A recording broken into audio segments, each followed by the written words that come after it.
Good Magandang vibes. magandang friends, welcome back. Ngayong araw ay ating aalamin kung paano magsimula ng isang negosyo tungkol sa isa sa kanilang local delicacies, ang itlog na maalat.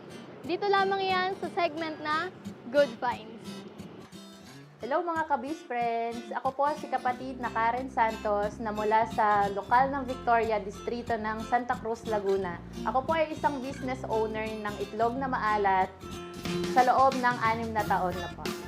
Yung pricing po ng itlog natin is depende nga po sa size po ng egg. So, meron po tayong mga large, medium at saka small po. So, yung standard, yung retail na selling natin is nagre-range siya ng 15, 13, and 11 pesos. Yun yung mga retailing natin.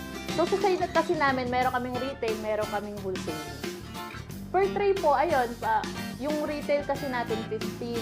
So, nagre-range siya ng 450, 360, 330, hanggang 300. So, merong mabibiling ganun. Sa process ng itlog na maalat, so medyo mabusisi kasi marami siyang processing. So from collecting ng egg, pupunta kami sa farm, kukunin namin yung mga egg, magsa-sizing kami. So from doon sa farm, iuwi namin dito sa bahay. And then saka namin siya itutubog sa putik na may asin.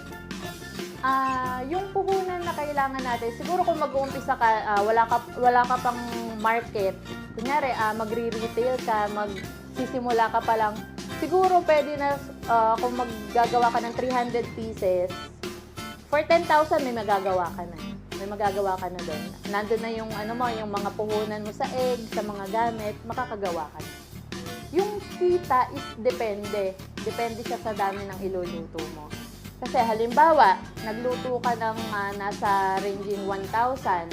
So, i-include mo doon yung mga gamit mo sa yung puhunan mo.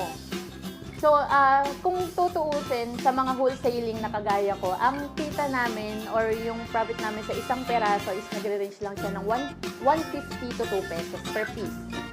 Yun yung kinikita ng sa wholesaling.